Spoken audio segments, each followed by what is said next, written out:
楚大唐出现移魂大法，这场恩怨情仇，贫僧不该出手。大唐年间，武则天和皇帝二圣临朝，狄仁杰神都龙王案获得赏赐，由天外云铁打造的亢龙锏被皇帝亲自赐给狄仁杰。从此，狄仁杰入主大理寺，并且可凭亢龙锏随时觐见。而武则天对于皇帝的做法却十分气愤。狄仁杰获得持剑人的身份，权势巨大。武则天质疑皇帝此举是想用狄仁杰来遏制自己。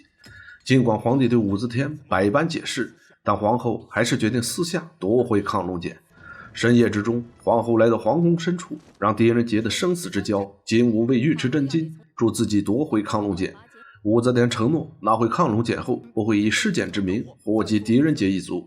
尉迟真金只能答应下来，而后将奉武则天密旨所召集的天下奇人异士带到天后面前。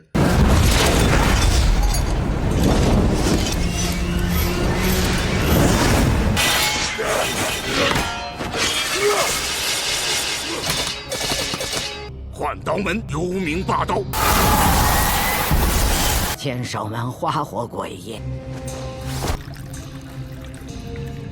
仙气门妙手飞烟，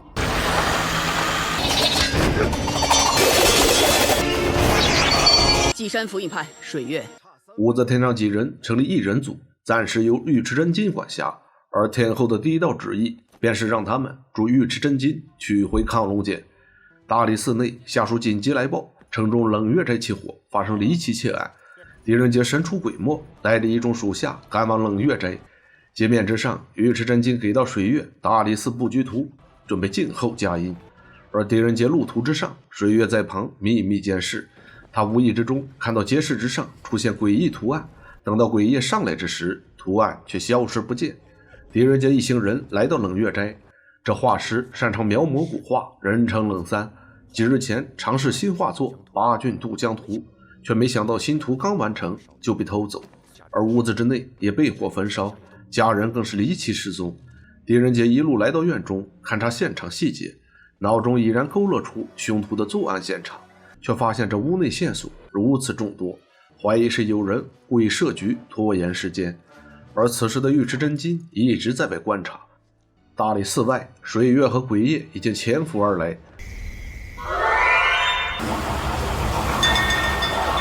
二人直接来到狄仁杰寝室之内，房间里面按9宫飞行局布置，前卫所在，一般放置重要器物。鬼夜一看，猜想狄仁杰故布疑阵，决定反向寻找。冷月在这里，沙陀猜测是冷三自曝诗画，抬高画价，可狄仁杰却一语道出，如果是抬高画价，则无需全家藏匿，而现场脚印又过于明显，分明是个圈套。沙陀顺着脚印方向看出画桌底部有蹊跷，恰在此时白驹渡江图掉落。狄仁杰一看画作在此，对方是必有阴谋。撤手！有毒！尉迟真金听到有毒的喊声，立马气愤撤离。原来是画桌掀起的灰尘有毒，众人赶紧闭气。狄仁杰侧耳倾听，带屋顶，是个假人。霸道一看，飞燕居然被发现，准备在狄仁杰回去的路上将其截杀。尉迟真金却拦住去路。原来尉迟只让他们调虎离山，并没有打算伤害狄仁杰，没想到这几人却擅自做主，不听号令。霸道本就不服尉迟，想要动手，却被幻天劝住，毕竟尉迟是金无畏。幻天丢下几句狠话，准备看尉迟真金出丑。狄仁杰换上同僚衣服，以免中毒，而后让属下远处设伏，自己要引出凶手。没想到飞燕看到狄仁杰真的上当，换上一身红衣现身，却被3人围在墙边。他脚下有暗器！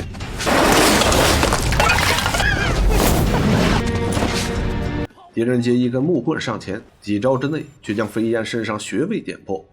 飞燕眼看3人追来，变成青烟逃离。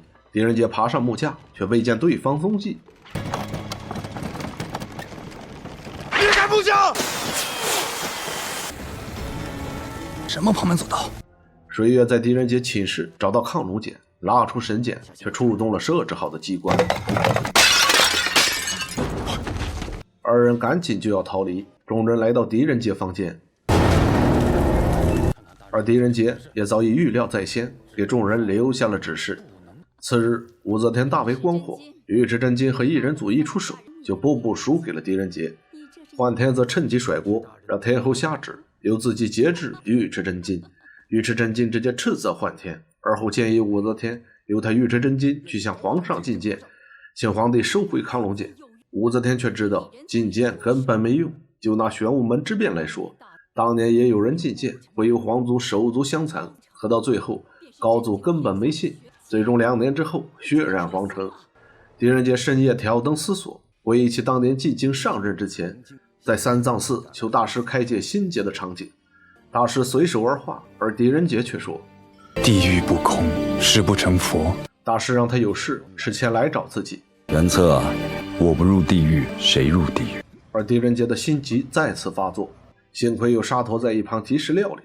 狄仁杰自知亢龙锏这一劫不容易过，尉迟真金护送武则天来到一处破烂监狱，而里面关押的正是当年预知玄武门之变进谏失败的人犯。新帝登基，将他打入大牢，抹去了封号和姓氏，断其4肢筋脉，毁其容貌，众人称其为无脸侯。武则天从感业寺回宫，是无脸侯为其谋划，使得武则天最终当上了皇后。而武则天也曾许诺为其平反昭雪，恢复名誉。武则天此次前来，是因为无脸侯让其招来异人族，可这异人族却根本不是狄仁杰对手，言语之中颇有微词。无脸侯让天后扩大异人族势力，声称扩大手下人势力就是扩大他的势力，让他们入主大理寺，逼狄仁杰交出亢龙锏。尉迟真金则小心潜入偷听谈话，顿时感到无比震惊。很快，尉迟真金作为特使来到大理寺中，督导大理寺的训练工作。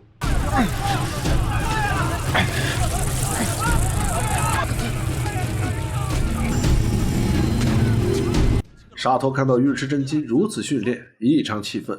幸亏狄仁杰吉人自有天相，才不至于受伤。狄仁杰将尉迟真金邀请到自己屋内，而后拿出一幅书法，正是尉迟当年所写。狄仁杰在上面题诗一首，声称尉迟真金所求之物就在这首诗中。狄仁杰坦诚以待，真心相告，两人现在都身处宦海之中，前路波诡云谲，凶险异常，不知将来二人会如何收场。自己的大理寺更需要金吾卫的帮助，相互之间一定要彼此扶持。听到这些，尉迟内心也有触动，他让狄仁杰也讨好一下天后，可以成为天后身边的宠臣。我若成了天后身边的宠臣，到时候对付我的不是他，是你。狄仁杰已经发现他们被人监视，盗取亢龙锏的人上次没有得手，估计这次很快会来明目张胆的搜查。沙陀想着狄仁杰的话，不知不觉来到大理寺外的街市。因为天后征召数十亿人，满大街的人都开始学习方术，一时之间这街市之上成为方术的演练场。沙陀刚想坐下吃晚饭，却发现一个神秘图案，而潜伏在不远处的水月也看到了这个图案，正与他之前在街市上看到的一模一样。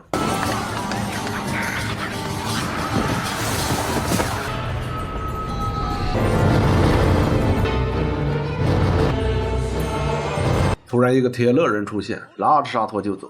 沙陀以为他认错人了，但是仔细一看却是狄仁杰。狄仁杰已经发现沙陀被跟踪，让他赶紧回大理寺。药箱之中有留给他的信息。水月追踪狄仁杰，却很快被狄仁杰甩掉，而隐藏在暗处的众人也跟踪水月而出。幸亏他功夫了得，迅速逃脱。隐藏在街市之中的风魔族聚首一处，他们本想利用江湖术士拿到亢龙锏，却没想到这帮人却成了他们的绊脚石。族长决定除掉这些江湖术士，而武则天此时也中了他们的大法。武则天次日来到大理寺，大理寺四城赶紧列队迎接。沙陀一看又被狄仁杰猜中，当下想到狄仁杰所留下的信息，打开药箱一看，是张图纸。武则天借口朝中有人被亢龙锏打伤，让狄仁杰拿出亢龙锏验明真伪。大理寺却回禀，狄仁杰因为家事已经回到并州，亢龙锏在哪里，众人均是不知。而沙陀却在人群中一眼就看上了面目冷峻的水月。武则天听到狄仁杰不在，知道此时正是时候，便以狄仁杰擅离职守为由，自己亲自接管了大理寺，而后便要巡查大理寺各司。沙陀则赶紧寻找机会去跟狄仁杰碰头。大理寺巡查一遍，并不见亢龙锏，只剩下御室、茅厕等地。天后安排桓天继续巡查，大理寺丞告知桓天，每个茅厕上百茅坑，若是幻天巡查不完，可以打包带走。沙陀进到浴室，立马脱衣洗澡，而水月则飞身上庭，一直紧盯沙陀，但他却不知道洗澡之人早已更换。沙陀偷偷溜了出来，按照地图上所记载的路线，仔细查找之下，进到了狄仁杰建设的密室。狄仁杰正在进行着什么试验，可看到沙陀一脸笑意，立马就猜测沙陀是有了喜欢之人。沙陀说出是来了个女剑客，狄仁杰顺水推舟，让他紧盯这个女子，顺便和这女子谈个对象。而在狄仁杰桌上，沙陀看到了那个诡异的图案。狄仁杰已经查到这个图案叫做占卜家，是天竺的一个方术的门派，他们专门修习移魂大法，此种法术可以迷惑人的意念，让人任他们摆布。这个族的族人流徙到中原，帮助先皇打下了大唐的江山，被赐名为封魔族，后来被怀疑谋反，全族收监，已经消失了很多年。但最近占卜家又出现在洛阳城，看来是他们的后人在放风招妓。狄仁杰猜想这些人是想趁着大理寺和天后的内讧，从中渔利，图谋不轨。狄仁杰眼看时间已到，让沙陀赶紧回去。此时的水月却看到浴室之中并不是沙陀，赶紧飞身而下，直入浴室。一番调戏后，水月转身离开，而尉迟真金则回忆着狄仁杰的话语，仔细思考着诗中所写：持国四大天，琉璃掌中剑。想到持国和毗琉璃正是四大天王，金善则是南市的金善坊，而那里正有一座天王庙。来到此地，四大天王矗立其中，毗琉璃是增长天王，手中持剑。正高兴自己拿到亢龙锏，又想到狄仁杰所说，分明是让尉迟真金保护好亢龙锏，却在此时幽冥霸刀赶了过来，他是毫不客气，直接索要亢龙锏。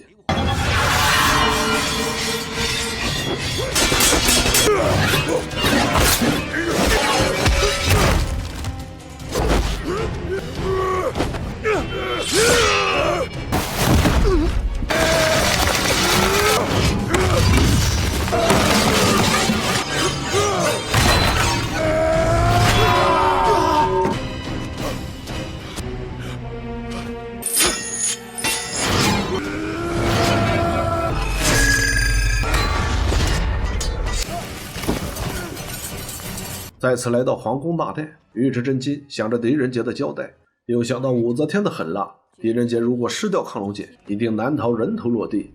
最终尉迟真金并未交出亢龙锏。武则天赶来告知尉迟真金，自己已经推举幻天成为当朝国师，准备让幻天取代狄仁杰的位置。尉迟真金当即觐见，自是体大，从长计议。而幻天等人则不忘挖苦尉迟真金，练功都能把自己搞得伤痕累累。武则天顺势说道：尉迟如此辛苦，不如多多休养，剩下的事他都交给幻天去办。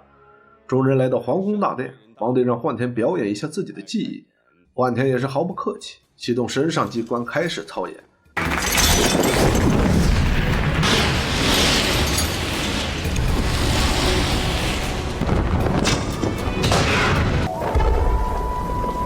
天佑英主，福泽万民。皇帝一看，这都是些机关戏法，并没有觉得他们有什么真本事。皇后却不断鼓掌，为几个人的表演加油助威。飞燕献上龙珠，金吾卫霍庚正准备去接。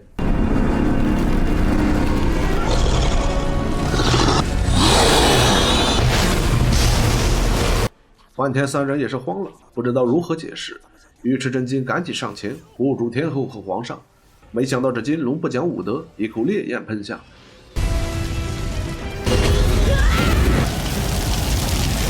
飞燕还想来个烟遁，幻天突然也消失不见。尉迟真金安排金吾卫护驾皇帝，自己则赶紧追了出去。他可不想放过这个痛打落水狗的机会。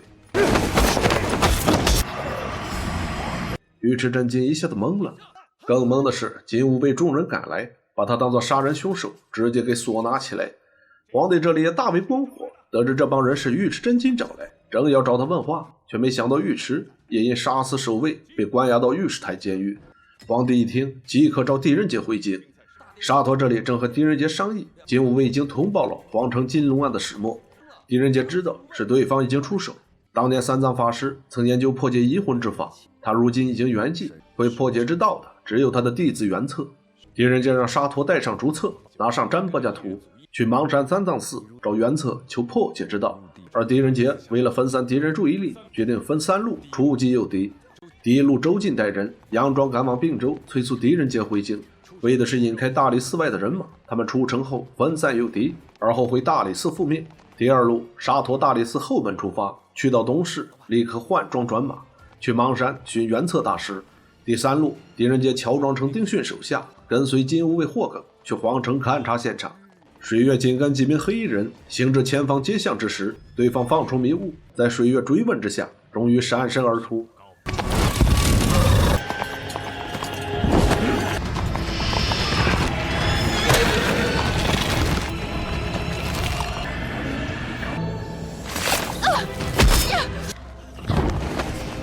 水月身受重伤，跌落到地下，几名黑衣人紧追不舍。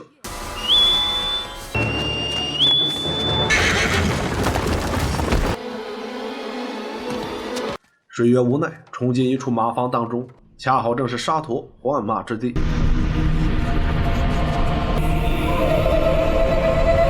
沙陀赶紧走上前来，将水月藏到马房的安居之下。而沙陀也在此时发现，两人竟然都是铁勒族人。风魔族族长也已经得到汇报，大理寺3队人马齐出，应该是在寻求外在的帮助。蒙面的族长似乎胜权在握，当年他们风魔族帮大唐开疆扩土，没有他们这一族，哪里有大唐的天下？但是新帝继位，全族被流放杀戮，今天他们一定要灭掉大唐。沙陀将水月救回到染坊旁边的客栈，水月一听自己的毒是沙陀吸出来的，气就不打一处来，但却又无力对付沙陀。两人都中了毒药，好在沙陀医术高明，在他关心之下，水月也总算放下了戒备。短暂的相处，两人渐生情愫。沙陀要事在身，只能赶紧赶往邙山。狄仁杰和丁训来到金龙案现场，在他仔细观察之下，看出这金龙只是障眼之法，柱子上的龙头显然是被砍下，事情紧急也不可能被运走，看尺寸应该可以藏在龙椅下面。二人不顾霍耿的反对，一起掀开帷幔，里面正是被切下的龙头。这下霍耿也服了。狄仁杰说罢，便想去见尉迟真金。霍耿却说大家官职都不够，要是狄仁杰回来，凭他的官职，方才可以进御史台监狱。将军请带路。尉迟真金一看狄仁杰来到，顿时也高兴得不得了，自己的冤枉只有狄仁杰才能帮助澄清。而此时尉迟真金也才知道，桓天一直处于失踪状态，金吾卫找遍全城也没能查到。几人一起来到尉迟真金最后出现之地，狄仁杰猜测当日的案件是风魔族用移魂大法所做。这种天竺的移魂大法不光可以让人产生幻觉，甚至还能控制人的言行。移魂大法虽然厉害，但是也只能维持一段时间。凶徒作案之后需尽快离开，他们本想借用尉迟真金的身份快速出逃，却没想到遇到了尉迟真金本人，所以干脆就来了个借刀杀人。而藏匿在车辇之上，则是他们最好的出逃办法。狄仁杰仔细查看车辇，立马发现车上载了东西。众人将车底的物品拿出，狄仁杰上前一看，正是桓天的尸体。而一人组的另外2人，飞檐被腰斩，鬼夜被烧成了灰烬。狄仁杰提醒需要验尸才能确认身份，而桓天是先被灭口再遭藏尸。幕后主使不想被人知道桓天已死，他想嫁祸给桓天，误导狄仁杰查案的方向。以此看来，幕后之人当时就在大殿之上。尉迟追问幕后真凶的用意，狄仁杰告知尉迟真金，皇帝近在咫尺，幕后之人都没有动手，以此来看，皇帝并非目标。皇城之中一定还有对方的党羽，为保万全，只能先安排皇上撤离。而狄仁杰也敏锐地察觉到这个幕后主使和天后有关。而此时天后正怒气冲冲赶到无脸侯这里，责怪无脸侯给自己出了个馊主意，搞得一片狼藉。无脸侯此时却不买武则天的账，直接从水牢中冲出，让武则天兑现自己承诺。皇上几人突然赶来，原来一切都是武则天的幻觉。无脸侯早在2年前已经去世，武则天是中了风魔族的移魂大法。狄仁杰为保2人安全，让皇帝先不要回宫，由他另行安排铸币处所。邙山三藏寺，沙陀终于赶来。沙陀掏出3藏法师信物，和尚告知沙陀前方清修之地不能言语，将沙陀带过石阵之后，和尚自行离开。而沙陀也是手欠。定睛看时，袁策端坐树下，他拿出占卜家图向袁策示意。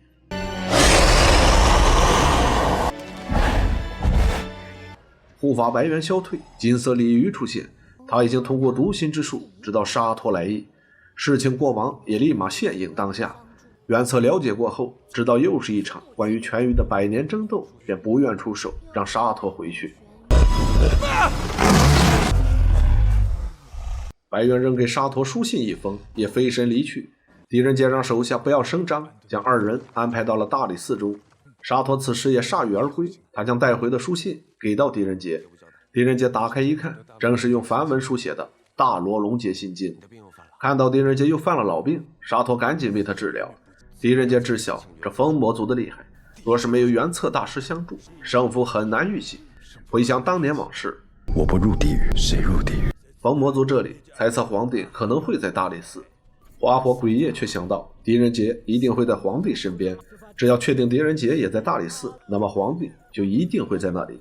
花火鬼夜当即决定夜探大理寺，族长告知鬼夜，如果发现皇帝和天后，直接格杀勿论。而此时属下则拿来了魔轮，但凡有人被魔轮套住，便再也不能救。狄仁杰此时想到三藏所说地狱不空，誓不成佛，而这利欲权斗的现实修罗场，比起隐居世外更迫切需要拯救。袁策大师虽然悟性高，但却执着于苦修。他虽然闭关10年，但真正要想成佛，更需要入世伏魔，度化众生。风魔族此番作为，便如人间地狱，这正是袁策出关的最好时候。想到此，狄仁杰想亲自去他邙山。沙陀看到狄仁杰身体不支，当即向他推荐水月。水月轻功了得，又会方术，当日往返应该不成问题。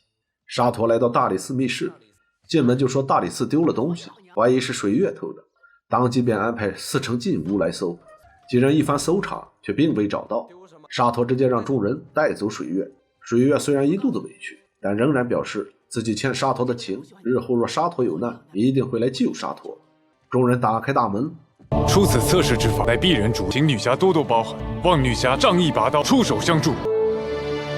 水月上前对着沙陀就是一顿揍，而后沙陀飞马而出大理寺，而水月则趁机溜出，前去请袁策出山。大理寺内已经开始背诵心经，狄仁杰知道这心经也只能防守之用，要想破敌还得出奇制胜。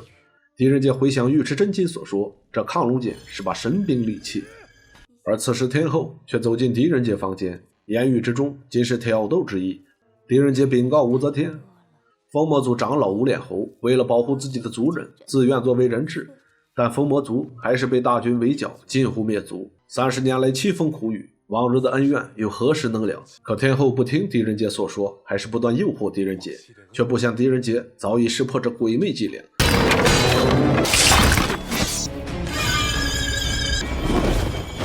这亢龙锏居然能破幻术，鬼夜号称已经看穿了狄仁杰，知道这皇帝皇后必在此处，而后化作一团鬼火而出。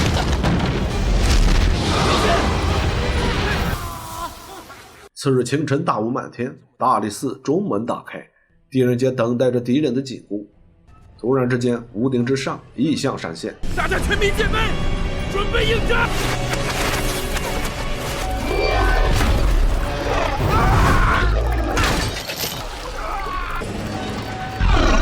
狄仁杰一看这巨幅魔兽，号令众人赶紧念想心咒。风魔族直接从外杀入，高墙之上众人战作一团。这风魔族果真战力惊人，屋顶之上眼看就要攻破。发信号！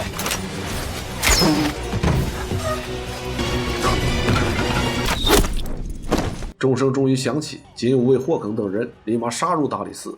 而此时风魔族却启动兵器，两帮人马面前均出现幻象，一时之间锦武卫和大理寺杀到了一起。狄仁杰一看，立马冲上前去，幻象瞬间消退，众人这才知道打错了。此时后院之中突然烟火冒起，狄仁杰命令手下护驾，鬼夜一看，立马也冲了过去。鬼夜一路来到屋子之中，却惊讶地发现尉迟真金在此等候多时。原来当日回大理寺之人正是尉迟真金假扮，鬼夜这时想走哪有那么容易。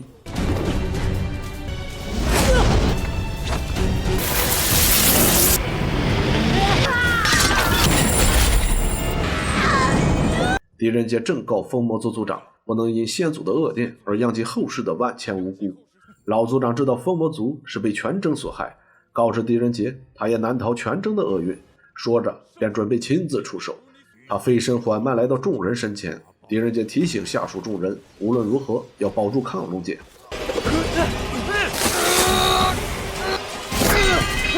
狄仁杰瞬间被吊在半空，沙陀赶紧去抢地上的亢龙剑。族长再次驱动魔轮，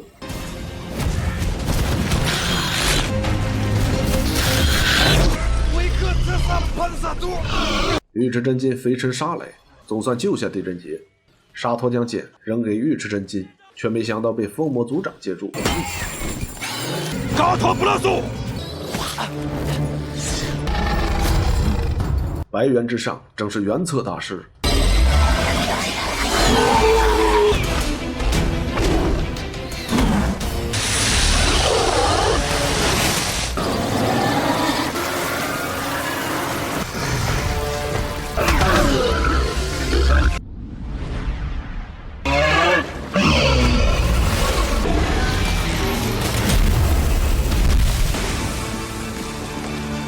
两大高手终于迎来对战的时刻。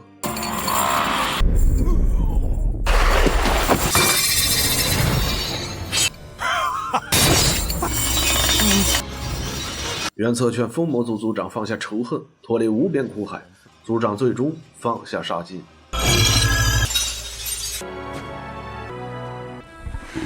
原策还回亢龙剑，也知自己悟性不够，差点那样成大错。大理寺战情已定，额娘，我们回宫吧。